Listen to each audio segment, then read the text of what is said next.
Good morning बच्चों, मैं आदर्श अग्रवाल आप सभी प्यारे प्यारे बच्चों का अपनी बेटी के यूट्यूब के चैनल मेरे पिताश्री की पाठशाला पे बहुत बहुत स्वागत करता हूं। बच्चों, ये चैनल मेरे को मेरी बेटी ने बना के दिया है। इस समय वो घूमने गई है, इसलिए अब जब तक वो वापस नहीं आती तब तक मुझे जो है उसके बिना ही शूटिंग करनी पड़ेगी। बच्चों, इस पाठशाला में मैं इस समय आपको पढ़ा रहा हूँ फिजिक्स, और आज का जो हमारा टॉपिक है वो है न्यूटन्स सेकंड लॉ। तो चलिए बच्चों स्टार्ट करते हैं। Newton second law, Newton's second law. ठीक है बच्चों, मैंने आपको अपने पिछले वीडियो में बताया था न्यूटन्स के फर्स्ट लॉ के बारे में। ठीक है, वो क्या था? वो था कि जब किसी बॉडी पे लगने वाला नेट फोर्स हमारा जीरो हो, यानी कि बॉडी हमारी इक्विलिब्रियम में, ये हमारा था न्यूटन का फर्स्ट लॉ। इसके बारे में मैंने आपको डिटेल में बात बताई और उसके सवाल भी करवाए। आज जो न्यूटन का सेकंड लॉ है उसमें क्या होता है कि बॉडी पे लगने वाला नेट फोर्स हमारा जीरो नहीं होता है। ठीक है, नेट फोर्स हमारा बॉडी पे लगने वाला जीरो नहीं होता है। इस बात से क्या होती है, जब नेट फोर्स जीरो नहीं होता है तो बॉडी की स्टेट चेंज होती है। इसका मतलब क्या हुआ कि बॉडी की स्टेट चेंज होती है, मतलब क्या होता है कि एक बॉडी यदि रेस्ट पे है तो या तो वो मूविंग कंडीशन में आ जाएगी। ठीक है, मूविंग कंडीशन में आ जाएगी। और यदि कोई बॉडी हमारी मूव कर रही है तो हो सकता है वो स्लो हो जाए, हो सकता है फाइनली रेस्ट में आ जाए, हो सकता है कि रिवर्स डायरेक्शन में चलने लगे। ठीक है, ये क्या है? ये हमारा फोर्स लगने की वजह से, मतलब यहाँ पर हमारा फोर्स जीरो नहीं है। अब देखिए, फोर्स लगने से क्या क्या चीज होती है। फोर्स लगने से हमारी बॉडी में एक एक्सीलरेशन आता है। ठीक है, एक्सीलरेशन आता है। एक्सीलरेशन की वजह से वेलोसिटी आती है, वेलोसिटी चेंज होती है। ठीक है, बढ़ती है या घटती है वो बात की बात है, लेकिन वेलोसिटी आती है और वेलोसिटी की वजह से उसमें एक मोमेंटम आता है। ठीक है, मोमेंटम आता है। ये सब चेंजेस आते हैं एक मूविंग बॉडी में जब उसके ऊपर एक फोर्स लगती है। एक फोर्स लगती है तो ये चेंजेस आते हैं। तो चलिए इसी के बारे में हमको पढ़ना है। अब देखते हैं कि हमारा न्यूटन सेकंड लॉ का स्टेटमेंट क्या है, फिर उसके बारे में मैं आपसे बात करूंगा। ठीक है, तो न्यूटन का सेकंड लॉ जो कहता है वो हमसे ये कहता है कि rate of change of momentum, rate of change of momentum is equal to force applied. ये होता है हमारा न्यूटन का सेकंड लॉ। मतलब किसी बॉडी पे लगने वाला फोर्स उसके rate of change of momentum के बराबर होता है। ये हमारा है न्यूटन का सेकंड लॉ। ठीक, अब देखिए इसका क्या मतलब हुआ। ये हो गया कि F net is equal to delta p upon delta t. यहां पे डेल्टा पी हमारा क्या है? डेल्टा पी है हमारा चेंज इन मोमेंटम। क्या है? चेंज इन मोमेंटम और अपॉन चेंज इन टाइम।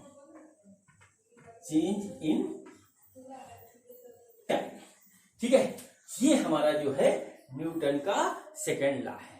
ठीक, अब देखते हैं इसमें जो सबसे इंपॉर्टेंट टर्म है वो है चेंज इन मोमेंटम। और इसमें बात करता हूं पहले मैं मोमेंटम के बारे में, क्योंकि ना जाने मेरे से कितने बच्चे जो पढ़ते हैं मेरे सामने वो इसी में कंफ्यूज है, सर मोमेंटम क्या होता है। तो सबसे पहले हम बताते हैं आपको कि मोमेंटम क्या होता है, फिर उसके बाद हम चेंज इन मोमेंटम के बारे में बात करेंगे। ठीक है, तो नोट कर लीजिए बच्चों मोमेंटम की डिफिनीशन। मोमेंटम, ठीक है, मोमेंटम क्या होता है नोट कर लीजिए। द वेलोसिटी, नोट कर लीजिए, the velocity contained by a body, contained by a moving body कर लीजिए, ज्यादा बेटर रहेगा। moving body with its mass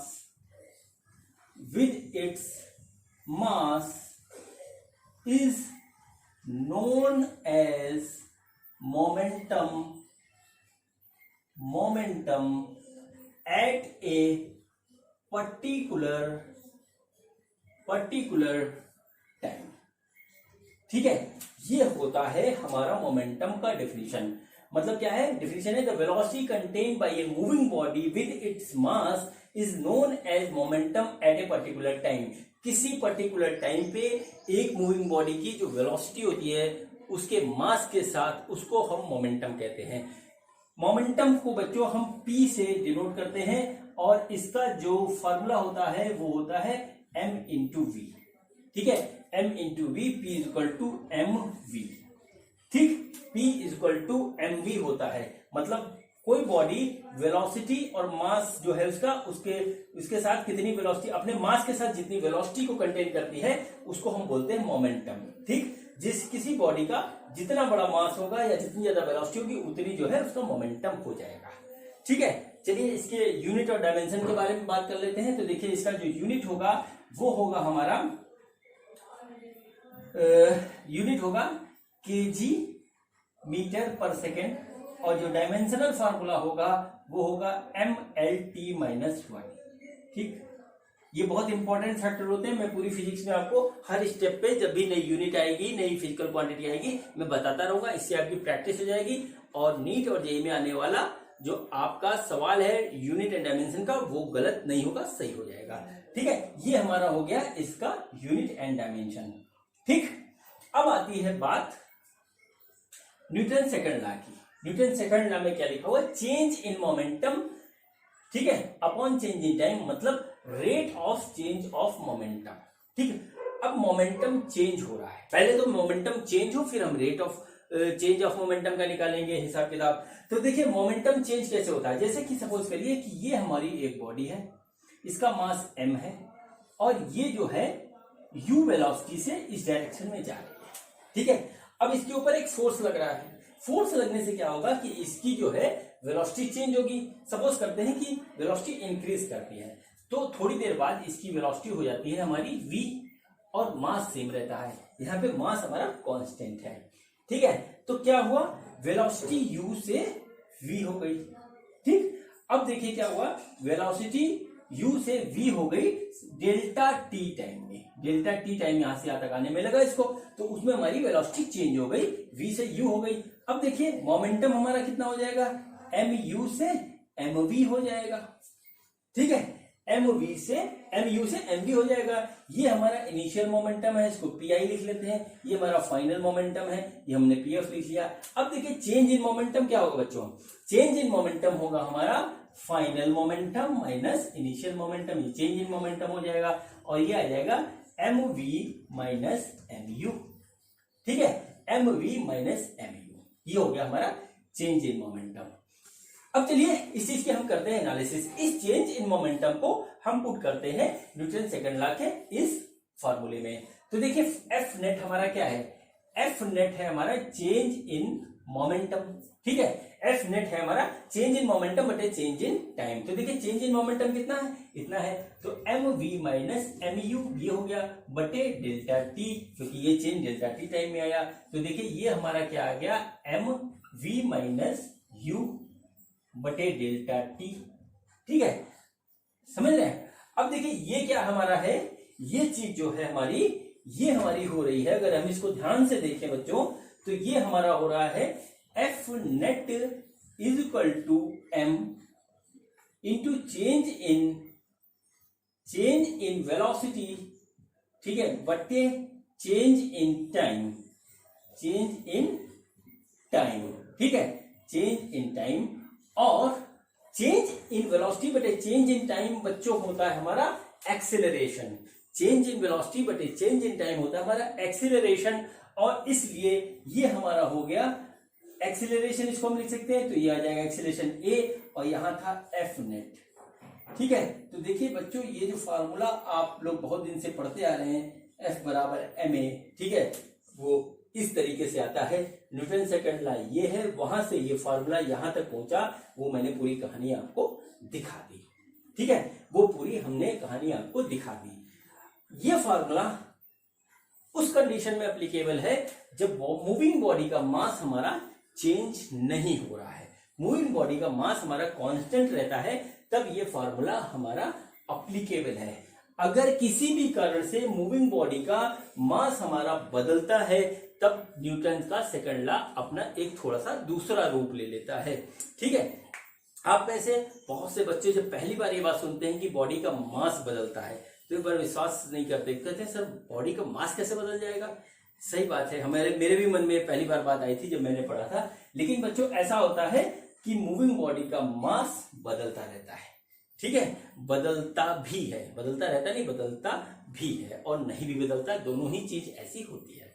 ठीक है, तो आइए अब बात करता हूं मैं मोमेंटम के चेंज होने के बारे में, फिर देखते हैं कि मास बदलता है तो क्या होता है। ठीक, अब देखिए बच्चों, हमारा जो है मोमेंटम क्या होता है, मोमेंटम होता है हमारा रेट ऑफ चेंज, नहीं मोमेंटम होता है हमारा मास इंटू वेलोसिटी, ये होता है मास इंटू वेलोसिटी होता है हमारा मोमेंटम।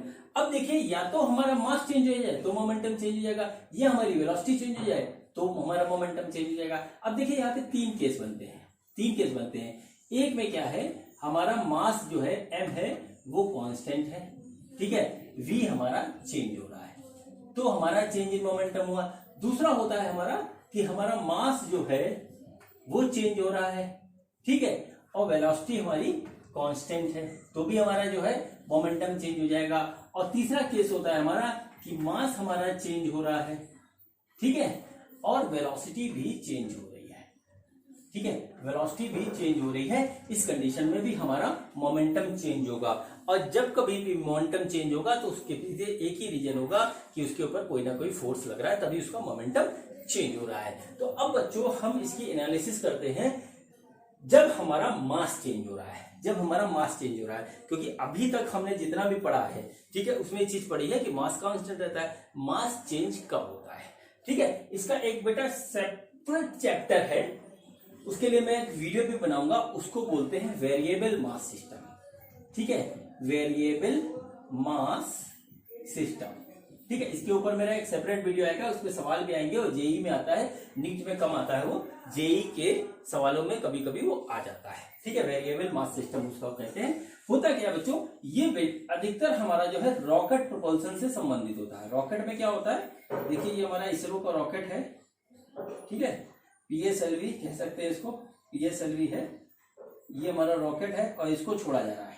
ठीक है, इसको छोड़ा जा रहा है तो क्या होता है, इसके अंदर एक फ्यूल भरा हुआ है जिससे जो है हमारी रिएक्शन करने के बाद एग्जॉस्ट गैसें निकलती है। एग्जॉस्ट गैसें निकलती है, वो गैसें यहां से निकलती है, उसके कारण क्या होता है कि इसको थ्रस्ट मिलता है और रॉकेट ऊपर की तरफ जाता है। तो ये जो गैस बहुत तेजी से बाहर निकलती है, उसके कारण जिसके अंदर फ्यूल रखा हुआ है वो हमारा कम होता जाता है, यानी कि इसकी जो है मास हमारा कम हो रहा है, बहुत ही तेजी से कम होता है ये। ठीक है, उसकी वजह से ऊपर जाता है। और इसके बाद आगे स्टेज में क्या होता है कि इसके पार्ट से, इससे जो है कुछ पार्ट अलग होते हैं, सेपरेट होते हैं। ठीक, उसमें भी इसका मास कम कंसीडर माना जाएगा। ठीक, तो इसमें जो है हमारा मास कम होता है लगातार, और इसी को हम बोलते हैं वेरिएबल मास सिस्टम। ठीक है, इसका एक सेपरेट वीडियो में बनाऊंगा, फिलहाल मैं अभी आपको हल्का सा इसका कंसेप्ट बताता हूं। ठीक है, तो अब देखिए हमारा जो फार्मूला था वो ये था, एफ नेट बराबर डेल्टा पी बटे डेल्टा टी, ये था हमारा फार्मूला। ठीक है, ठीक, अब देखिए सपोज करिए अगर हमारा डेल्टा टी बहुत छोटा, ठीक है, तो हम इसको इस तरीके से लिख सकते हैं कि limit delta t tends to 0 delta p upon delta t, delta p upon delta t, हम इस तरीके से इसको लिख सकते हैं। अब देखिए क्या होगा इस कंडीशन में, जब डेल्टा टी हमारा 0 की ओर टेंड करेगा तो ये हमारा डिफरेंशियल फॉर्म में आ जाएगा डीपी बाई डी। ठीक, अब देखिए पी हमारा क्या है, पी है हमारा एमवी, तो हम यहां पे लिख सकते हैं d by d t into m v, ये हमारा आ गया। ठीक, ये हमारा आ गया। अब देखिए हम इसको करेंगे डिफरेंशिएट। अब डिफरेंशिएट वेरिएबल्स का होता है, अब इसमें दोनों चीज वेरी कर रही है, हमारी मास भी वेरी कर रहा है और वेलोसिटी भी वेरी कर रहा है। तो हमारा जो डिफरेंशिएट होकर के आएगा वो आएगा हमारा एफ नेट,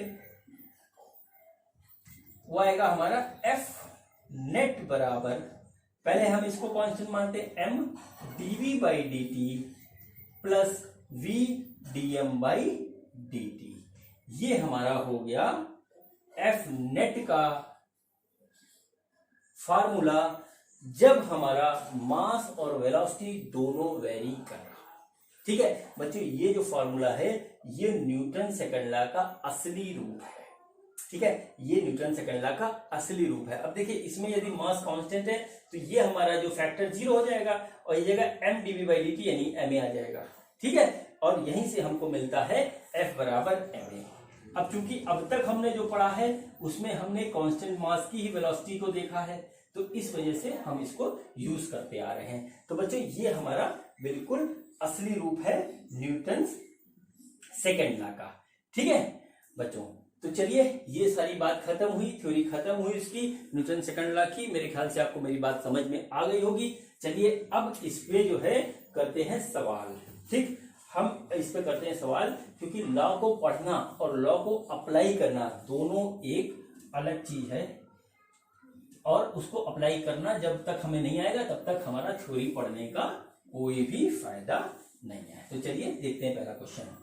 ठीक है बच्चों, अधिकतर इसमें जो है निकालने के लिए क्या आता है, हम लोग को निकालने के लिए एक्सीलरेशन आता है, टेंशन आता है, नॉर्मल रिएक्शन फोर्स आता है, इसी टाइप की चीजें आती है निकालने के लिए। ठीक है, चेंज इन मोमेंटम भी कभी कभी पूछ लेगा। ठीक, ये चीज इसमें पूछा जाता है। अब देखिए पहला क्वेश्चन है, सपोज करिए ये एक हमारा मास रखा हुआ है इस तरीके से, और ये एक स्मूथ सरफेस पे रखा हुआ है जिसका मास है m। ठीक, मास है m, और इस तरफ इसके ऊपर एक फोर्स लगी हुई है F।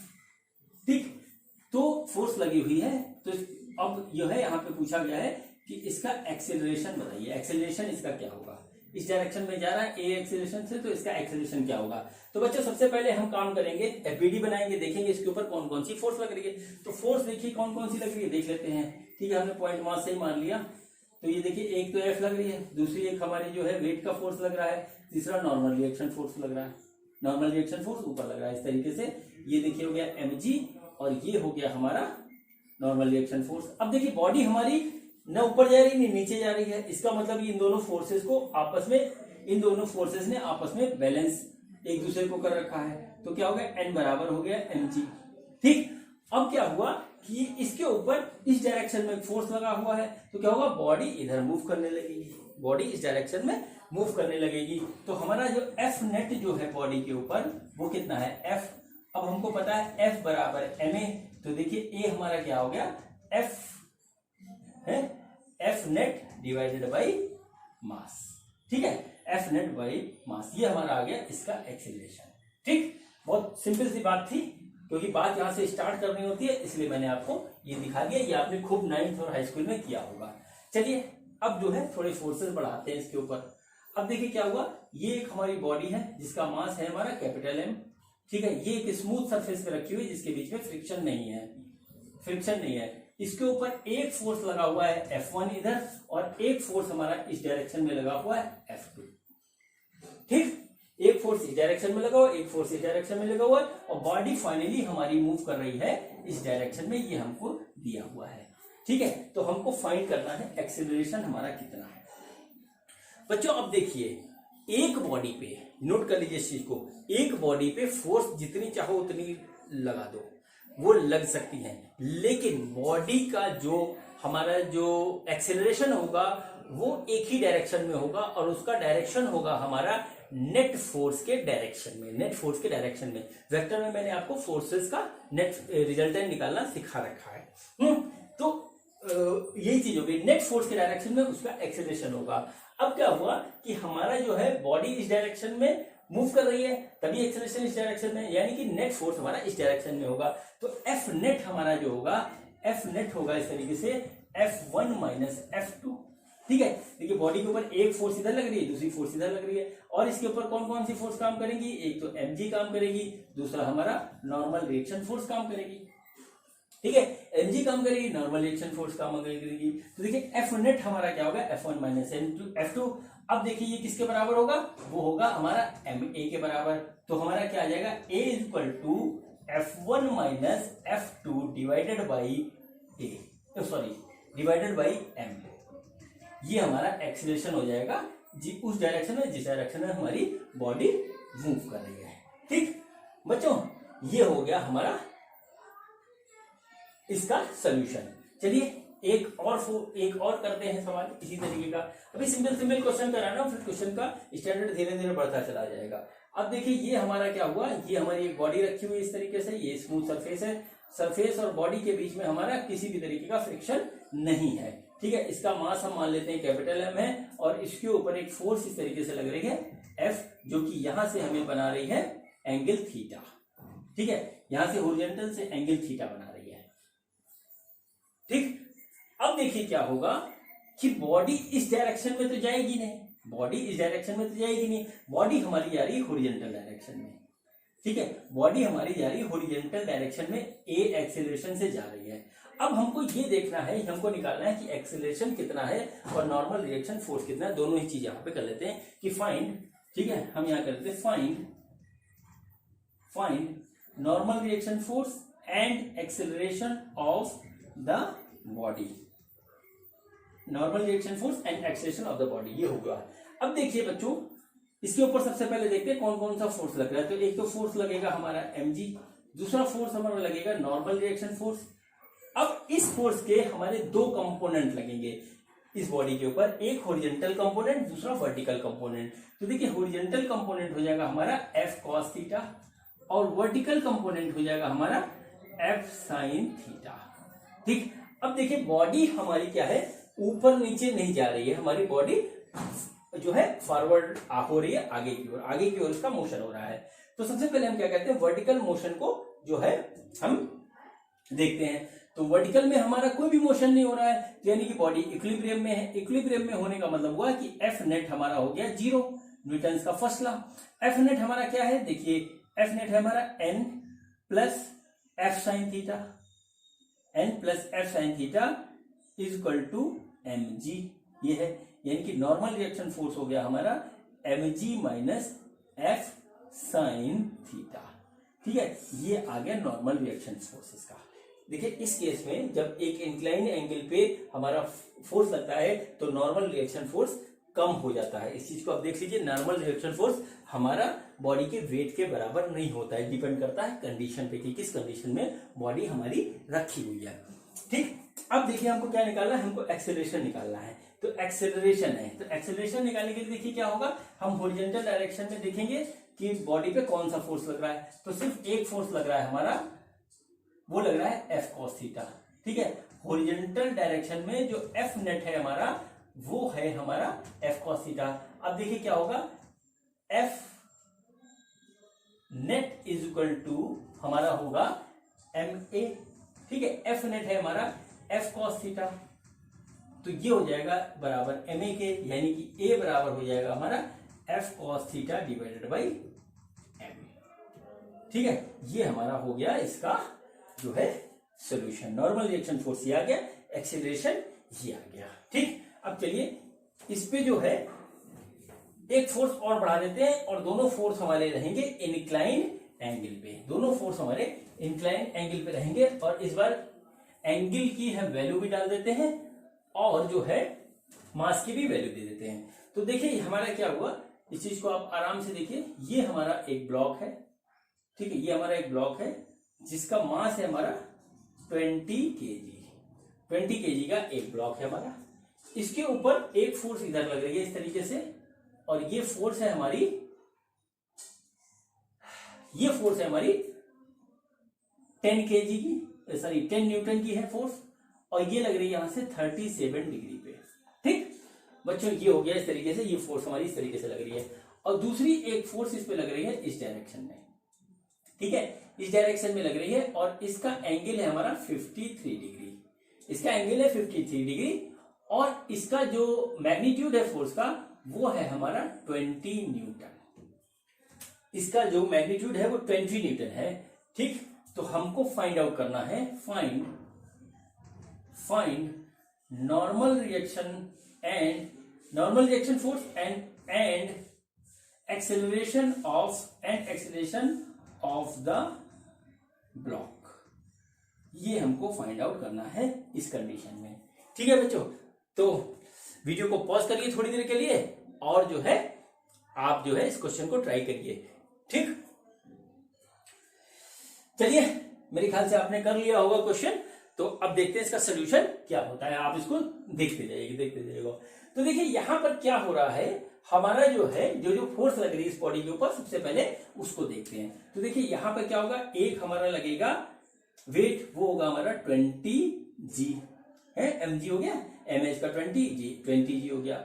इसके ऊपर एक लगेगा हमारा नॉर्मल रिएक्शन फोर्स ऊपर के डायरेक्शन में, ठीक। अब देखिए हम देखते हैं इन दोनों इंक्लाइंड फोर्स का हॉरिजॉन्टल और वर्टिकल कंपोनेंट हमारा क्या होता है। तो फोर्स एक वेक्टर क्वांटिटी होती है और वेक्टर का रिजोल्यूशन मैं आपको पढ़ा चुका हूं, आपने पढ़ा भी बहुत अच्छे तरीके से था। तो देखते हैं इसका हॉरिजॉन्टल और वर्टिकल डायरेक्शन में कंपोनेंट क्या निकलता है। तो देखिए बच्चों, इस डायरेक्शन में जो निकलेगा वो निकलेगा f cos थीटा, f है हमारा 10 और cos थीटा है cos 37 डिग्री, और ये हमारा होगा f sin थीटा यानी कि 10 इंटू साइन 37 डिग्री, ठीक। ये हो गया हमारा। अब देखिए ये फोर्स इस डायरेक्शन में, इसका डायरेक्शन ये है, तो इसका भी कंपोनेंट हमको मिलेगा। अगर हम इसको यहाँ पे इस तरीके से बढ़ा के ऐसे बना दें तो इस डायरेक्शन में फोर्स लग रहा है, तो इसका एक कंपोनेंट हमको इस डायरेक्शन में मिलेगा हॉरिजॉन्टल डायरेक्शन में, और दूसरा मिलेगा हमको इस डायरेक्शन में, ठीक। इस डायरेक्शन मिलेगा नीचे की ओर, ठीक। अब देखिए ये एंगल हमारा 53 है, तो ये एंगल भी हमारा होगा 53, ये वाला एंगल भी हमारा 53 होगा, ठीक है। अब देखिए ये वाला जो कंपोनेंट मिलेगा हमको फोर्स का, वो हमारा होगा F cos 53, ठीक है।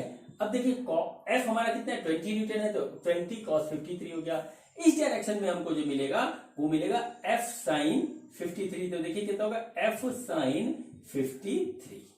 ये हमारा हो गया टोटल फोर्सेस जो इस बॉडी पे लग रही है, उसका डायरेक्शन एंड मैग्नीट्यूड दोनों चीज मैंने इसमें रख दिया है। बस इतना काम हम अगर हम सही से कर लेते हैं तो समझ लीजिए मोर देन 50% क्वेश्चन हमने सॉल्व कर लिया, ठीक। अब देखिए क्या होता है, हम सबसे पहले क्या करेंगे, वर्टिकल डायरेक्शन में जितनी भी फोर्सेस लग रही हैं उसको बैलेंस करेंगे, उसके बारे में देखेंगे क्या होता है। तो सबसे पहले हम क्या करते हैं, इसका एक एफबीडी बनाते हैं छोटा सा, ठीक है, और इस पे देखते हैं कौन कौन सी फोर्सेस हमारी काम कर रही हैं। तो बच्चों देखिए एक हमारी फोर्स लग रही है वेट की, जो कि है 20G, ठीक है। दूसरी हमारी फोर्स लग रही है ये वाली, इसका कंपोनेंट लग रहा है इस वाले फोर्स का, वो नीचे की ओर है, वो है 20 sin 53, ठीक है। अब देखिए वर्टिकल डायरेक्शन में एक हमारा लग रहा है नॉर्मल रिएक्शन फोर्स, और दूसरा फोर्स हमारा लग रहा है वो लग रहा है 10 sin 37 डिग्री, ठीक। अब हमारा ये दे रखा है कि बॉडी फॉरवर्ड मूव कर रही है, ऊपर नीचे नहीं जा रही है। इसका मतलब क्या हुआ कि वर्टिकल डायरेक्शन में लगने वाला टोटल फोर्स हमारा 0 है, यानी कि वर्टिकली जो है बॉडी इक्विलिब्रियम में है। उस कंडीशन में क्या है कि वर्टिकल डायरेक्शन में एफ नेट हमारा है 0, ठीक, एफ नेट 0 है। तो अब देखिए क्या होगा, ऊपर लगने वाली फोर्स और नीचे लगने वाली फोर्स दोनों हमारी एक दूसरे को बैलेंस करेंगी। तो क्या हो गया, n plus 10 sin 37 is equal to 20G plus 20 sin 53। ये हमारा बना, देखिए ऊपर लगने वाली फोर्स और नीचे लगने वाली फोर्स एक दूसरे को बैलेंस कर रही है, इन फोर्सेस ने आपस में एक दूसरे को बैलेंस कर लिया। चलिए इसको सॉल्व कर देते हैं और हमारा नॉर्मल रिएक्शन फोर्स निकल आएगा। तो देखिए नॉर्मल रिएक्शन फोर्स हमारा क्या होगा, नॉर्मल रिएक्शन फोर्स होगा हमारा, पहले तो हम साइन वगैरह की वैल्यू रख लेते हैं। तो ये हो गया n प्लस 10 साइन 37 है हमारा 3/5 और 20 प्लस 20 इंटू साइन 53 होता है हमारा 4/5। ये हमारी इसकी वैल्यू होती है साइन 37 साइन 53 की, वो हमने यहाँ रख दी। और ये देखिए आया, ये इसको काटेंगे 2 आ जाएगा, इसको काटेंगे 4 आ जाएगा। तो हमारा हो गया n प्लस 6 बराबर 20 प्लस 16। इसका मतलब हुआ n is equal to, solve करने पे आ रहा है 30 न्यूटन। मतलब क्या हुआ, 30 न्यूटन पूरा ही लिख दे वरना दोनों तरफ फैन लगेगा, ठीक है। ये हमारा इतना फोर्स हमारा लग रहा है नॉर्मल रिएक्शन फोर्स, ठीक है। इसको हम यहाँ नोट कर लेते हैं, ये इसका हो गया solution, n is equal to 30 newton, ठीक। ये हमारा आ गया नॉर्मल रिएक्शन फोर्स। अब निकालते हैं हम इसका एक्सीलरेशन कि बॉडी इस डायरेक्शन में कितने एक्सीलरेशन से मूव कर रही है। तो एक्सीलरेशन निकालने के लिए बच्चों हमको क्या करना पड़ेगा, हमको जो है फॉरवर्ड डायरेक्शन में देखना पड़ेगा हमारी नेट फोर्स कितनी है। तो निकालते हैं फॉरवर्ड डायरेक्शन में एफ नेट, ठीक है। एफ नेट निकालने के लिए फिर हम क्या करेंगे, एफबीडी बना लेंगे तो ज्यादा है अच्छा रहेगा। ठीक है, एफबीडी बना लेंगे तो ज्यादा अच्छा रहेगा। और देखिए हमारा क्या है, एफबीडी फॉरवर्ड डायरेक्शन में देखिए एक ये हो गया हमारा मास। ठीक है, इसके ऊपर एक फोर्स इस डायरेक्शन में लग रही है 10 cos 37 और दूसरी फोर्स इस डायरेक्शन में लग रही है 20 cos 53। ये हमारा है दोनों फोर्स फॉरवर्ड डायरेक्शन में इस बॉडी के ऊपर। ठीक है, तो एफ नेट हमारा क्या हो गया, एफ नेट हो गया हमारा 10 cos 37 प्लस 20 cos 53। ठीक, अब देखिए हम क्या करेंगे, हम इसमें जो है cos 37 और cos 53 की वैल्यू रख देंगे यहाँ पे। तो देखिए हमारा कितना हो गया, 10 cos 37 होता है 4/5 प्लस 20 इंटू cos 53 होता है हमारा 3/5। ये हमने रख दिया, यहाँ काटेंगे तो आ जाएगा 2, ये काटेंगे आएगा 4, यानी कि ये हो गया हमारा 8 प्लस 12। ठीक है, 8 प्लस 12 आ गया हमारा एफ नेट। एफ नेट हमारा आ गया 8 प्लस 12। अब देखिए न्यूटन सेकंड लॉ के हिसाब से एफ नेट होता है हमारा एम ए। ठीक है, हमको निकालना है ए, और एफ नेट हमारा जो आया है वो आया है 20 न्यूटन। तो हमने लिख दिया था 20, मास कितना है 20 केजी है, इंटू ए। तो ए हमारा आ जाएगा 1 मीटर पर सेकंड स्क्वायर। ठीक है, ये हमारा हो गया आंसर। ठीक है, हमारा जो नॉर्मल रिएक्शन फोर्स आया था वो आया था 30 न्यूटन। ठीक है, ये हमारा हो गया answer.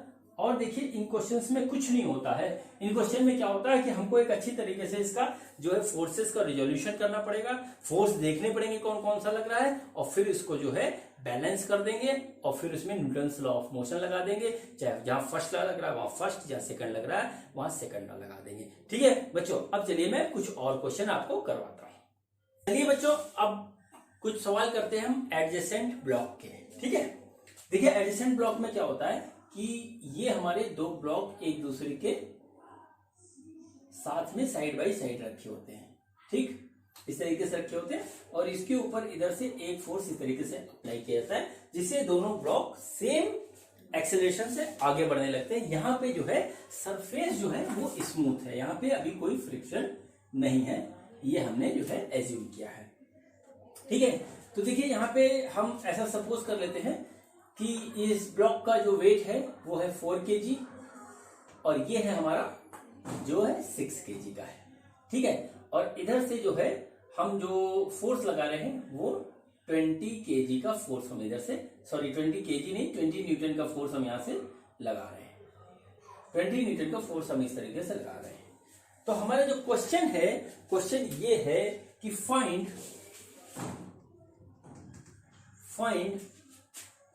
the normal reaction force applied by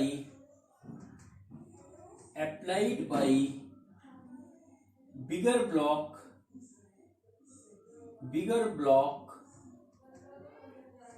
on smaller block and acceleration of both the block। ये हमारा क्वेश्चन है।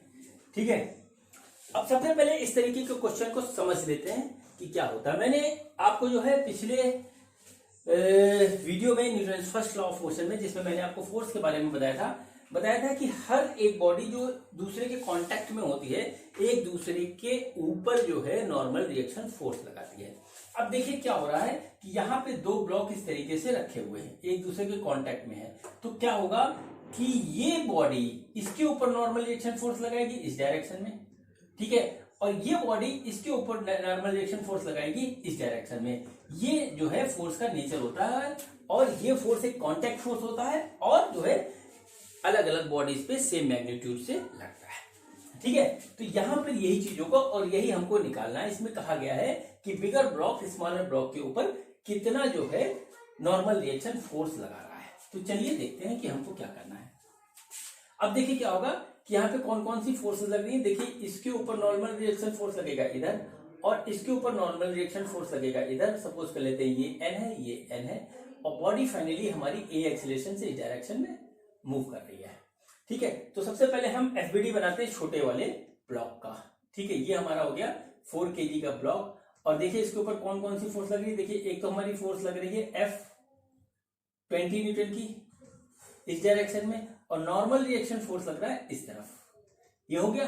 बाकी और फोर्स लग रही है हमारी mg, ठीक, और normal reaction force N1 suppose कर लेते हैं, वो इस डायरेक्शन में लग रहा है। अब बॉडी हमारी मूव कर रही है इस तरफ ए एक्सीलरेशन से, ए एक्सीलरेशन से बॉडी हमारी मूव कर रही है फॉरवर्ड डायरेक्शन में, ऊपर नीचे मूव नहीं कर रही थी, ये हमको दे रखा है। तो क्या हुआ कि हमारा जो है ऊपर नीचे वाला जो फोर्स है वो एक दूसरे को बैलेंस कर लेता है। चलिए हम यहाँ पे उसकी बात नहीं करते हैं। फॉरवर्ड डायरेक्शन में हमारा ओरिएंटल डायरेक्शन में कौन कौन सा फोर्स लग रहा है, चलिए उसको देखते हैं। तो देखिए एक तो हमारा लगा F, ठीक है, अपोजिट डायरेक्शन में हमारा लग रहा है नॉर्मल रिएक्शन फोर्स N, और बॉडी जो है हमारी ए एक्सीलरेशन से आगे मूव कर रही है, और बॉडी का जो हमारा मास है वो है 4 kg और एक्सीलरेशन है a। ये देखिए हो गया हमारा F नेट बराबर ma आ गया ये, ठीक। अब देखिए दूसरे बड़े वाले ब्लॉक पे क्या होता है, ठीक। बड़े वाले ब्लॉक पे कौन कौन सी फोर्स लग रही है इसको देखते हैं। देखिए बड़ा ब्लॉक हमारा हो गया ये 6 kg जो दे रखा है यहाँ पे 6 kg। अब देखिए इसके ऊपर कौन सी फोर्स लग रही है, इसके ऊपर एक फोर्स हमारी लग रही है इस डायरेक्शन में, ठीक है, और वो फोर्स है normal reaction force applied by this block on this block. ठीक है, ये फोर्स जो है इसके ऊपर नहीं लग रही है बच्चों, ये ध्यान रखिएगा, ये बहुत ही टेक्निकल पॉइंट है, घुमा के क्वेश्चन आता है एग्जाम में और गलती हो जाती है। अगर हम ये मानेंगे कि ये फोर्स इसके ऊपर लग रही है तो गलत है। इसके ऊपर, इस वाले ब्लॉक के ऊपर जो फोर्स लग रही है वो इसके द्वारा लगाया गया नॉर्मल रिएक्शन फोर्स है जो इसको आगे की ओर ले जा रहा है, ठीक। तो इसके ऊपर नॉर्मल रिएक्शन फोर्स लग रहा है इस डायरेक्शन में, जो कि इसका एक्सीलरेशन दे रहा है ए, ठीक है, जो कि इसका एक्सीलरेशन दे रहा है आगे की ओर ए, ठीक है। तो अब देखिए क्या होगा, इसका जो एफबीडी बनेगा वही एफ नेट लगाएंगे, तो देखिए normal reaction force equal to 6a, इस तरीके से आ गया, और इन दोनों को हम जोड़ देंगे तो देखिए n से n कट जाएगा और आ जाएगा f बराबर हमारा 10a, और f है हमारा 20 न्यूटन, ये हो गया 20 यानी कि 10a, तो a बराबर हमारा आ जाएगा 2 मीटर पर सेकेंड स्क्वायर, ठीक है। ये हमारा हो गया इसका आंसर। अब देखिए हमको निकालना है normal reaction force applied by bigger block on the smaller block. अब देखिए हमको क्या करना है, हमको निकालना है नॉर्मल रिएक्शन फोर्स जो कि है n, तो हम यहाँ n इक्वल टू 6a में रख देंगे इसको, ठीक। तो n बराबर आ जाएगा 6 इंटू 2 यानी कि 12 न्यूटन, 10 न्यूटन का फोर्स लगेगा हमारा ब्लॉक के ऊपर एक दूसरे के लिए, ठीक। ये हमारा आ गया इसका आंसर। अब बच्चों मैं आपको एक बात बताता हूं, इसका शॉर्टकट करने का तरीका, और एक और फोर्स के बारे में बताता हूं मैं आपको, इंटरनल फोर्स और एक्सटर्नल फोर्स, ठीक है। इंटरनल फोर्स और एक्सटर्नल फोर्स ये क्या होता है उसके बारे में बात करते हैं। उससे हम क्वेश्चन इजीली भी कर सकते हैं, लेकिन कंसेप्ट को पूरा ध्यान में रखना होगा। सपोज करिए कि एक खाली बाल्टी है, ठीक है, बाल्टी आप सभी ने देख रखी है, उसको यदि बच्चों आप उठाओगे ऐसे तो उठा लोगे, आराम से उठ जाएगी ना, चाहे भरी हो चाहे खाली हो, खाली मान के चलते हैं, आप उठा लोगे। लेकिन अब आप एक काम करो कि उसी बाल्टी के अंदर खड़े हो जाओ, ठीक है, उसी बाल्टी के अंदर खड़े हो जाओ, और अब उस बाल्टी को उठाओ अपने हाथ से, ठीक है, अब उस बाल्टी को उठाओ अपने हाथ से, क्या होगा बताओ? कुछ नहीं होगा, जहां खड़े हो वहीं खड़े रहोगे, ठीक, जहां खड़े हो वहीं खड़े रहोगे। ना तो देखिए बाल्टी का वजन बढ़ा, ना आपका वजन बढ़ा, ठीक, ना आपके द्वारा लगाने वाला फोर्स कम हुआ, ठीक, 3 कंडीशन हो रही है, लेकिन फिर भी आप नहीं उठा सकते। जानते हैं क्यों? ठीक, जानते हैं क्यों? क्योंकि अब जो है आपके द्वारा बाल्टी के ऊपर लगने वाला फोर्स जो है वो हो गया इंटरनल फोर्स, इंटरनल फोर्स, ठीक है। जब आप बाल्टी को बाहर से उठा रहे थे तब आपके द्वारा लगाया गया बाल्टी के ऊपर जो फोर्स था वो था एक्सटर्नल फोर्स। अब बड़ा इंपॉर्टेंट होता है ये इंटरनल और external force, internal and external force, ये समझ लीजिए। तो बॉडी के ऊपर, बॉडी के ऊपर जितनी फोर्स लगती है टोटल, उसको हम इंटरनल एक्सटर्नल में डिवाइड कर सकते हैं, देख सकते हैं। देखिए जब आप जो है बॉडी, जब आप बाल्टी को उठा रहे थे तो आपने बाल्टी के ऊपर, सपोज करिए बाल्टी है इस तरीके से, ठीक, ये हमारी बाल्टी हो गई और इसको आपने उठाया तो देखिए इसके ऊपर एक एक्सटर्नल फोर्स लगाया और जो है बाल्टी मूव कर गई। अब जब आप इसके अंदर खड़े हो गए, और फिर जो है इसको उठा रहे हो अपने हाथ से, ठीक है, तो क्या हुआ, आपके द्वारा लगने वाला जो फोर्स था वो इंटरनल फोर्स हो गया। अब जो है इस पूरे इसको हम मान लेंगे एक सिस्टम। अब आपका ये फोर्स हो गया इंटरनल फोर्स, और इंटरनल फोर्स की वजह से कभी मूवमेंट नहीं होता है बॉडी में। याद कर रखिएगा, हमेशा ध्यान रखिएगा, इंटरनल फोर्स की वजह से मूवमेंट नहीं होता है सिस्टम में, एक्सटर्नल फोर्स की वजह से ही मूवमेंट होता है।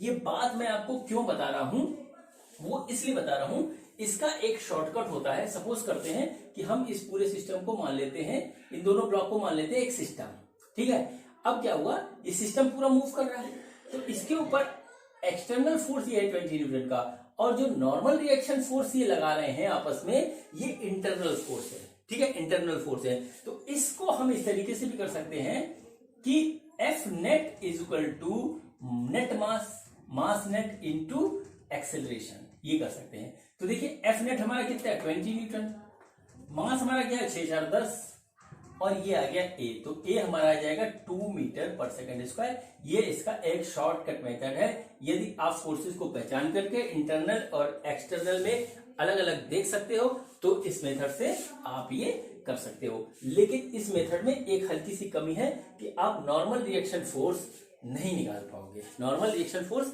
ब्लॉक्स के बीच का नहीं निकाल पाओगे। इसके लिए फिर हमको उसी मेथड पे जाना पड़ेगा जो अभी हमने इससे पहले किया था, ठीक है बच्चों। अब देखिए एक क्वेश्चन मैं आपको दे रहा हूं, आप प्रैक्टिस के लिए करिएगा, ठीक। क्वेश्चन क्या है, क्वेश्चन है ये एक बॉडी है हमारी 2 kg की, दूसरी बॉडी है हमारी ये देखिए 3 kg की, और ये चौथी बॉडी है हमारी, तीसरी बॉडी है हमारी 4 kg की, ठीक है, 4 kg की बॉडी है, ठीक है। यहां सरफेस स्मूथ है और इधर जो है हम जो है 27 न्यूटन का फोर्स लगा रहे हैं, 27 न्यूटन का फोर्स लगा रहे हैं। तो क्या है, find the normal reaction forces acting between the blocks, ठीक है। ये हो गया हमारा एक क्वेश्चन, एक पार्ट इसका, और दूसरा acceleration of all the blocks, ठीक है, acceleration of all the blocks. ये क्वेश्चन है, सेम उसी तरीके से है। ये आपको मैं असाइनमेंट के लिए दे रहा हूं, पहले भी दे रहा हूं, प्रैक्टिस करिएगा यहां पर सारे फोर्सेस को बना करके, और कमेंट सेक्शन में इसका आंसर लिख दीजिएगा अपने फोन नंबर के साथ। अगर आपका आंसर सही हुआ तो भी मैं आपको फोन करूंगा, और गलत हुआ तो भी फोन करूंगा, ठीक है। ये मेरा जो है एक क्वेश्चन है, इसको आप करिएगा। अब चलिए बच्चों करते हैं हम स्ट्रिंग के सवाल, ठीक है। स्ट्रिंग के सवाल करते हैं और देखते हैं वो किस तरीके के होते हैं, ठीक। देखिए ये हमारा जो है एक ब्लॉक है, सपोज करिए ये 2 kg का है, ये एक स्ट्रिंग से इस तरीके से बंधा हुआ है, एक सरफेस पे रखा हुआ है इस तरीके से, और ये है सपोज करिए ये हमारा 3 kg का ब्लॉक है, और इसके ऊपर इधर 10 न्यूटन का फोर्स लग रहा है, ठीक है, 10 न्यूटन का फोर्स लग रहा है, और ये पूरा सिस्टम आगे की ओर भाग रहा है, ठीक। तो हमको क्या करना है, find the acceleration of blocks, ठीक, and tension in the string. ये हमारा है क्वेश्चन। हमको क्या करना है, एक्सेलरेशन निकालना है ब्लॉक के बीच का, और टेंशन निकालनी है। एक्सेलरेशन और टेंशन दो चीज निकालनी है, ठीक बच्चों। ये भी सवाल वैसा ही है जैसा मैंने अभी आपको थोड़ी देर पहले करवाया है, लेकिन यहां पे क्या चीज है कि जो है नॉर्मल रिएक्शन फोर्स ना होकर के टेंशन का फोर्स यहां पे काम करने लगा। तो चलिए देखते हैं कि ये सवाल किस तरीके से होगा, ठीक। अब देखिए जब इधर हम इसको टेंशन से 10 न्यूटन के फोर्स से इधर खींचेंगे, F है, तो क्या होगा कि ये वाला ब्लॉक आगे बढ़ेगा, ये वाला ब्लॉक आगे बढ़ेगा तो इस स्ट्रिंग के अंदर एक टेंशन डेवलप हो जाएगा। सपोज करते हैं ये टी है, सपोज करते हैं टी है, ठीक। अब देखिए क्या होता है कि इस टेंशन के कारण ये ब्लॉक भी आगे मूव करने लगता है। तो देखिए क्वेश्चन बहुत इजी है, जल्दी जल्दी कर देते हैं इसको। तो सबसे पहले हम एफबीडी बनाते हैं 3 kg ब्लॉक का। 3 kg ब्लॉक हो गया ये हमारा, इसका एफबीडी बनाया। तो देखिए इधर हमारी एक फोर्स हो गई, उधर हो गई हमारी टेंशन। ब्लॉक हमारा इधर जा रहा है ए एक्सेलरेशन से, तो हमारा क्या हो जाएगा F net is equal to M A हो गया।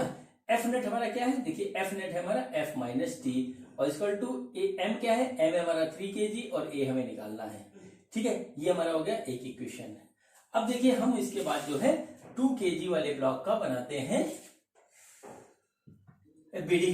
तो इस पे लगने वाली फोर्स जो है वो बच्चों सिर्फ एक ही फोर्स है, वो है टेंशन की फोर्स, जो इसको आगे की ओर इस तरीके से ले जा रही है, ठीक। तो देखिए क्या होगा, यहां पर भी वही बात आएगी, F net is equal to M A. F net हमारी क्या है, टेंशन की फोर्स है, एम हमारा क्या है 2 और ए हो गया ये हमारी हो गई इक्वेशन 2।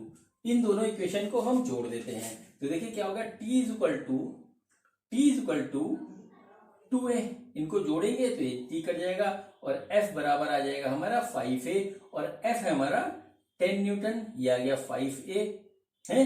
तो a बराबर आ गया हमारा 2 मीटर पर सेकेंड स्क्वायर। अब हमें निकालनी है टेंशन, तो टेंशन है हमारी 2a, तो 2 इंटू टी, तो टी हमारा आ जाएगा 4 न्यूटन का फोर्स लगेगा, ठीक है। ये हो गया हमारा इसका सोल्यूशन। सेम था, खाली वहां पे नॉर्मल रिएक्शन फोर्स था और यहाँ पर हमारी टेंशन की फोर्स आ गई। चलिए इसमें एक क्वेश्चन और इसी में एक स्टेप और बढ़ाते हैं और देखते हैं कि अब क्या होता है, ठीक।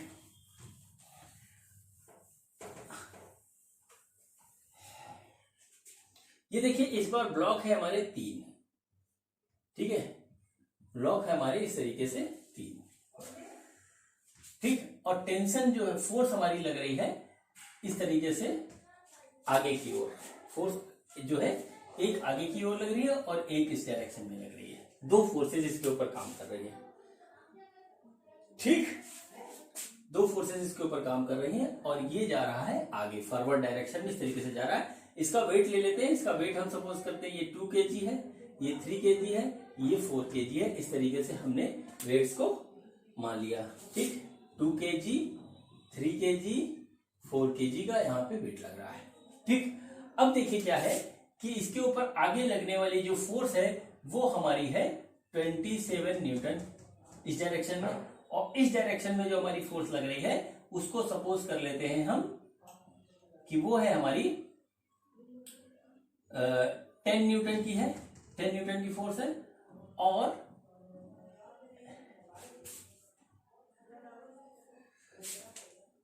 10 ये 15 न्यूटन कर लेते हैं, 15 न्यूटन की फोर्स है। और एंगल जो है ये हमारा है 37 डिग्री, ठीक। एंगल हमारा 37 डिग्री है। तो हमको क्या क्या चीज फाइंड करनी है, ठीक है। हमको क्या क्या चीज फाइंड करनी है इसको नोट कर लीजिए। सबसे पहले निकालना है आपको number 1 normal reaction force, normal reaction force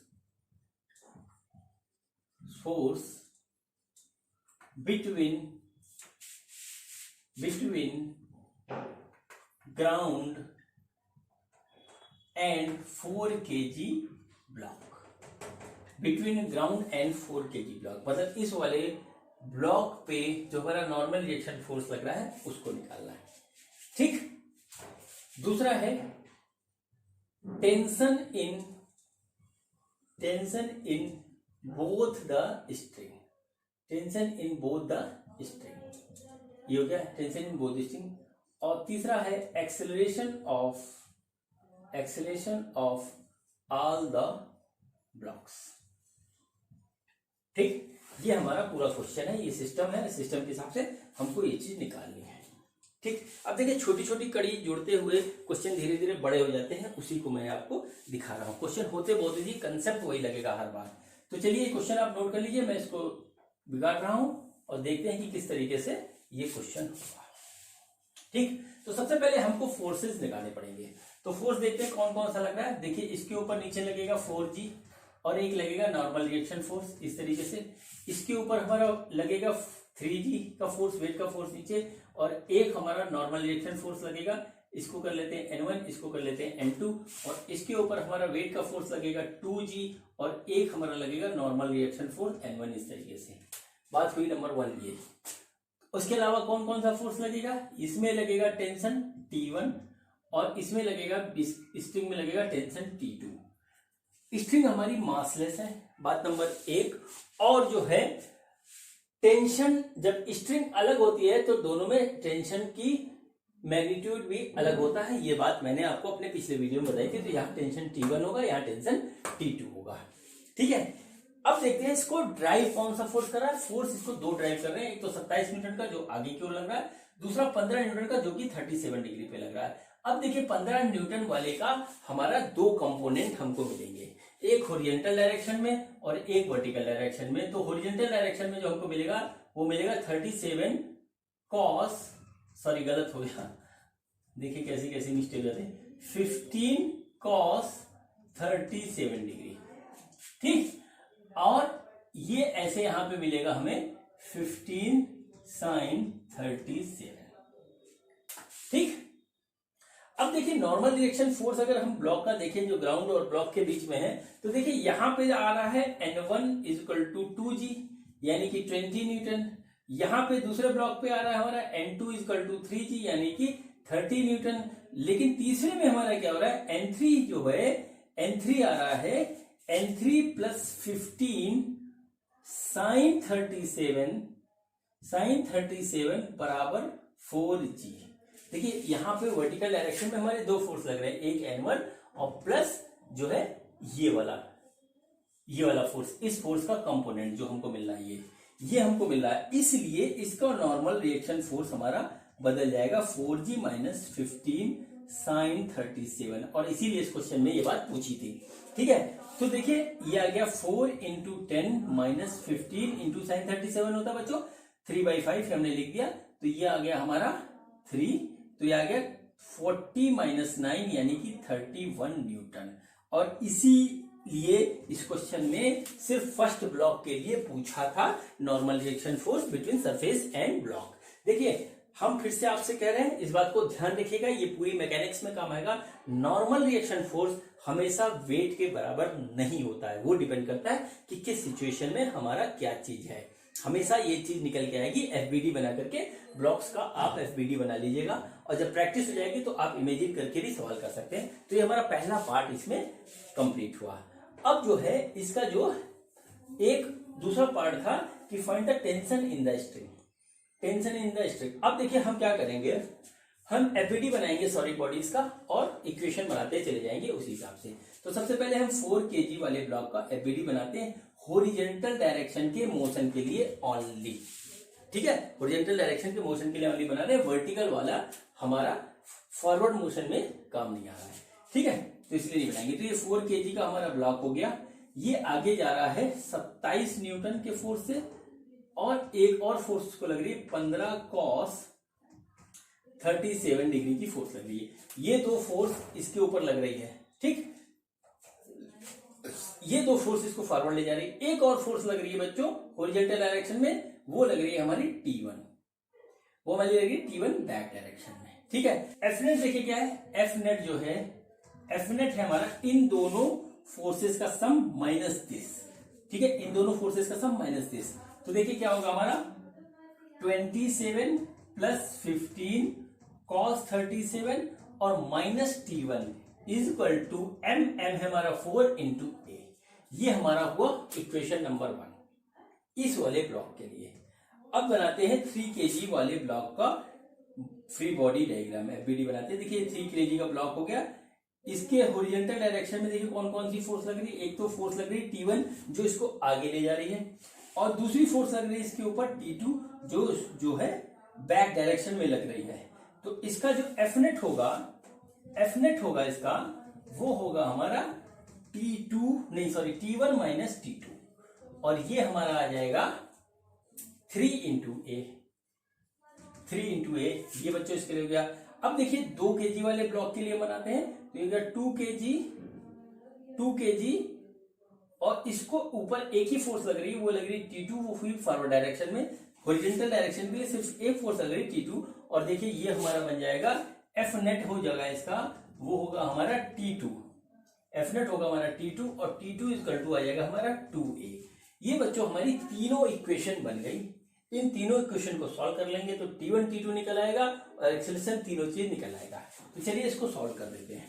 ठीक, तो देखिए हमारा इसको जब तीनों को जोड़ेंगे तो देखिए T1 से T1 कट गया और T2 से T2 कट गया, तो हमारा जो आया वो आया 27 + 15 cos 37 degree is equal to 9A। ठीक है, इज इक्वल टू 9A, और ये आ गया हमारा 27 + 15 इंटू 4/5 बराबर 9A। ठीक है, तो देखिए इसको काटेंगे तो ये हमारा कट क्या आ रहा है 3, और ये हमारा हो गया 27 + 12 बराबर 9A। ठीक है, तो ये आ गया 9A इज इक्वल टू 39, तो A इक्वल टू आ जाएगा हमारा 13/3 मीटर पर सेकेंड स्क्वायर, और इसको इसमें रखे A की वैल्यू हम T2 और T1 दोनों निकाल लेंगे। ठीक है बच्चों, ये हमारा हो गया ये सवाल। ठीक है, अब देखिए इसमें बहुत सी वैरायटी के सवाल हैं।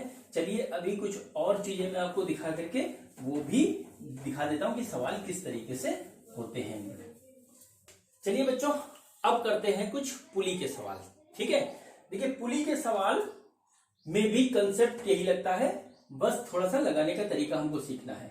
ठीक है, ये हमारी हो गई पुली, और ये देखिए इधर एक मास इस तरीके से लटका हुआ है M1, और इधर एक मास लटका हुआ है M2। ठीक, ये M2 है, M2, और इधर मास है हमारा M1। ठीक, ये पुली हमारी मासलेस है, फ्रिक्शनलेस है, ये कंडीशन है इसकी, और ये पुली यहां से इस तरीके से हैंग है। हमको फाइंड आउट करना है acceleration of the blocks, acceleration of the blocks when condition given है M2 is greater than M1। ये हमको दे रखा है M2 is greater than M1। तो चलिए अब देखते हैं कि इसके ऊपर कौन कौन सी फोर्सेस एक्ट कर रही हैं। ठीक है, तो देखिए यहां पर क्या होगा, एक फोर्स एक्ट करेगी M2G वेट की फोर्स, इसके अंदर टेंशन यूनिफॉर्म होगा क्योंकि हमारी जो है पुली और स्ट्रिंग दोनों ही मासलेस फ्रिक्शनलेस है। ठीक, इसके ऊपर एक हमारा फोर्स लगेगा M1G। ठीक है, M1G। अब देखिए हम क्या करेंगे, इसमें क्या करेंगे कि हम इसका और इसका दोनों का अलग अलग एफबीडी बनाएंगे, और ये देखेंगे कि किधर जो है हमारा मोशन हो रहा है। तो जैसा कि यहाँ पे दे रखा है कि M2 जो है M1 से ज्यादा है, इसका मतलब इसका जो एक्सेलरेशन इस डायरेक्शन में होगा, और ये हमारा जाएगा ऊपर की ओर। देखिए ये हमारा नीचे आएगा तो ये अपने आप ही ऊपर जाएगा। ये बात हम सभी को समझ में आती है। तो देखिए इसका एफबीडी जब हम बना रहे हैं तो ये हमारा आ रहा है M2, सपोज करिए ये M2 हो गया मास हमारा, इसके ऊपर एक फोर्स लग रही है वेट की नीचे की ओर, और टेंशन की फोर्स लग रही है ऊपर की ओर। ठीक है, और देखिए ये हमारा नीचे की ओर आ रहा है, यानी कि ये फोर्स हमारा पड़ा हुआ। ठीक है, तो हम इस तरीके से लिख लेंगे F net equal to MA। F net हमारा कितना हो रहा है, ठीक, ये फॉर्मूला लगाएंगे। F नेट देखिए हमारा कितना हो रहा है, M2G minus T equal to M2A। ये हमारा आ गया question number 1, sorry equation number 1, ये हमारा बन गया। अब देखिए अब दूसरे ब्लॉक M1 का हम बनाते हैं एफबीडी। तो देखिए हमारा यहाँ क्या होता है, एक फोर्स लगेगी नीचे M1G और टेंशन की फोर्स लगेगी ऊपर। अब देखिए क्या हो रहा है, टेंशन जो है वो ऊपर की ओर एक्ट करेगा, टेंशन जो है ऊपर की ओर कर रहा है, और इस वजह से ये ब्लॉक टेंशन की वजह से ब्लॉक ऊपर की ओर जा रहा है, यानी कि M1G इसको होल्ड नहीं कर पा रहा है। तो क्या हुआ कि टेंशन का फोर्स यहाँ बड़ा है और M1G हमारा छोटा है। तो यहां पर जो F नेट बराबर MA होगा वो होगा T minus M1G equal to M1A। ये हो गया। ठीक है बच्चों, अब इन दोनों को सॉल्व करके हम A निकाल लेंगे। हम दोनों को यहां से जोड़ देंगे तो देखिए T से T कट जाएगा और हमारा आ जाएगा M2G minus M1G equal to M1 plus M2A। ठीक, ये आ गया, और ये आ जाएगा हमारा m2 माइनस m1 g बराबर m1 प्लस m2a। ठीक, यहां पे देखिए एक्सेलरेशन हमारा जो निकल के आ रहा है वो आ रहा है m2 minus m1 g divided by m1 plus m2। ये हो गया एक्सेलरेशन, दोनों ब्लॉक्स का हमारा ये एक्सेलरेशन निकल आया। अब बच्चों हमको क्या करना है, हमें टेंशन निकालनी है। तो टेंशन निकालने के क्या करेंगे, किसी भी एक इक्वेशन में हम जो है a की वैल्यू रख देंगे। तो t minus m1g is equal to m1a, इसमें हम वैल्यू रख देते हैं इसकी। तो देखिए हमारा क्या रहा है, m1 a की वैल्यू है हमारी m2 माइनस m1 और m1 प्लस m2g, ये हमारी आ गई इसकी वैल्यू। ठीक, अब देखिए t को जब हम सॉल्व करेंगे फाइनली, तो टेंशन हमारा आ जाएगा m1 m2 upon m1 plus m2g। ठीक है, ये टेंशन आ जाएगा, सॉल्व करके देख लीजिएगा। ठीक है, ये हमारा आ जाएगा इसका आंसर। ठीक, इसका एक और तरीका भी होता है सॉल्व करने का, जिसमें हम स्ट्रिंग को स्ट्रेट कर देते हैं। ठीक है, और क्वेश्चन उससे जल्दी होता है, लेकिन सारे क्वेश्चन उससे नहीं हो पाएंगे, सिंपल वाले क्वेश्चन ही उससे हो सकते हैं। उसमें क्या होता है मैं आपको दिखा दे रहा हूं। ठीक है, लेकिन उसमें टेंशन नहीं निकलेगा। उसमें क्या है कि हम इस दोनों ब्लॉक्स को स्ट्रेट लाइन में रख लेते हैं इस तरीके से, ये हो गया है ना। और देखिए ये हमारा हो गया m2 और ये हो गया m1। अब देखिए सिर्फ फोर्सेस बनाते हैं, ये हो गया हमारा m2g इधर की ओर लग रहा है और ये m1g इधर की ओर लग रहा है और टेंशन इधर की ओर लग रही है। ठीक, इस तरीके से हो गया। अब इन दोनों ब्लॉक का इस कंडीशन में हम बना लेंगे एपीडी, या शॉर्टकट में करना चाहे तो इसको हम पूरा एक सिस्टम मान लेते हैं। इस तरीके से सिस्टम मान लेंगे तो हो जाएगा F net is equal to m net into a, यानी कि a is equal to f net divided by m net. ठीक है, ये हमारा इस तरीके से लिख लेंगे। तो एफ नेट हमारा कितना है, जो वो एफ नेट है हमारा m2g माइनस m1g और m नेट है हमारा m1 प्लस m2। ठीक है, यानी कि हमारा जाएगा m2 minus m1 divided by m1 plus m2 into g. और यही था उसमें अभी थोड़ी देर में मैंने जो उस मेथड से निकाला था उससे आया था। लेकिन इस मेथड में ये है कि हम सिर्फ एक्सेलरेशन निकाल पाएंगे, टेंशन नहीं निकाल पाएंगे। ये एक शॉर्टकट मेथड है और सिंपल पुली में ही इसको लगा सकते हैं। बेहतर होगा कि आप उस मेथड से लगाइएगा जो मैंने आपको पहले करवाया था। बच्चों ये मैंने पुली का कंसेप्ट सिर्फ आपको सिंपल से जस्ट फॉर जो इंट्रोडक्शन बताया है। पुली का मेरा जो है एक सेपरेट वीडियो आएगा, उसको देख लीजिएगा। उसमें मैं आपको बताऊंगा कि पुली के कितने तरीके के सवाल होते हैं और डिफरेंट पुली का एक्सेलरेशन कैसे निकाला जाता है। ठीक, उसको देख लीजिएगा। और कांस्टेंट मोशन का एक अलग सेपरेट वीडियो आएगा, उसको भी देख लीजिएगा। ठीक, ये हमारा जो है सिर्फ आपको एक था just for introduction of pulley. ठीक, ये हमारा हो गया पुली का सवाल। चलिए एक सवाल और होता है, उसको भी देख लेते हैं। बच्चों देखिए ब्लॉक ओवर ब्लॉक का सवाल है। देखिए एक ब्लॉक हमारा इस तरीके से रखा हुआ है, इसके ऊपर एक दूसरा ब्लॉक रखा हुआ है और ये हमसे कह दिया गया कि जो है दोनों ब्लॉक्स के बीच में फ्रिक्शन नहीं है। ये बात हमसे कह दी गई। ठीक है, और हमसे पूछा गया कि एक्सेलरेशन निकालिए जब इसके ऊपर हम एक लगाते हैं फोर्स F। इसका मास m1 कर लिया, इसका मास m2 कर लिया। ठीक है, इसका मास m1 कर लिया, उसका मास m2 कर लिया। अब पूछा गया कि इस वाले ब्लॉक के ऊपर हम लगा रहे हैं फोर्स F, तो इस सिस्टम का एक्सेलरेशन क्या होगा। ठीक है, तो इस कंडीशन में अगर आप इस तरीके से लिखते हैं कि A नेट हमारा होगा F net upon M net. ठीक है, ये बात ही तो मैंने अभी आपको बताई है। ठीक, अब मान लीजिए इस कंडीशन में फोर्स हो गया F और M नेट हो गया हमारा M1 प्लस M2। ठीक है, अगर आपने इसको ऐसे तय कर दिया तो ये सवाल आपका हो जाएगा गलत। ठीक है, यहां पर देखना पड़ेगा कि फोर्स दोनों ब्लॉक्स पे कौन कौन सी लग रही है। ठीक, तो देखिए क्या होगा कि इन दोनों ब्लॉक के बीच में फ्रिक्शन नहीं है। इसका मतलब ये हुआ कि ये ब्लॉक मूव नहीं करेगा। ठीक, ये वाला ब्लॉक मूव नहीं करेगा। क्या होगा, फोर्स सिर्फ नीचे वाले ब्लॉक पे लग रही है तो नीचे वाला ब्लॉक मूव कर लेगा। अगर दोनों के बीच में फ्रिक्शन होता तो फ्रिक्शन की वजह से ऊपर वाला ब्लॉक भी आगे की ओर मूव करता, लेकिन सिर्फ चूंकि इसके ऊपर फोर्स लग रही है इसलिए नीचे वाला ब्लॉक जो है हमारा मूव करेगा और उसी का एक्सीलरेशन होगा जो कि आएगा हमारा F/m1।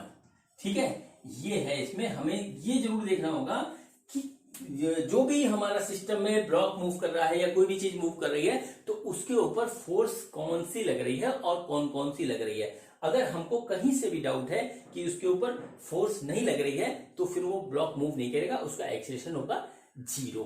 ठीक है, ये भी एक तरीका होता है सवाल का और इसके भी सवाल आते हैं। ठीक है बच्चों, तो मैंने आज आपको जो है अभी तक पढ़ाया जो न्यूटन सेकंड लॉ का कंसेप्ट और उसके कुछ हमने आपको सवाल करवाए।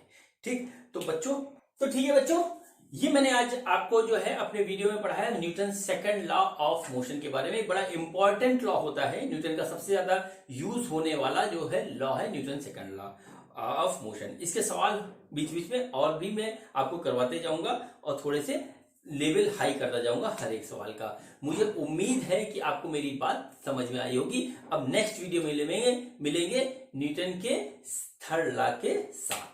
ठीक है बच्चों, तो देखते रहिए मेरा वीडियो और सीखते रहिए, आगे बढ़ते रहिए, पढ़ते रहिए। Thank you.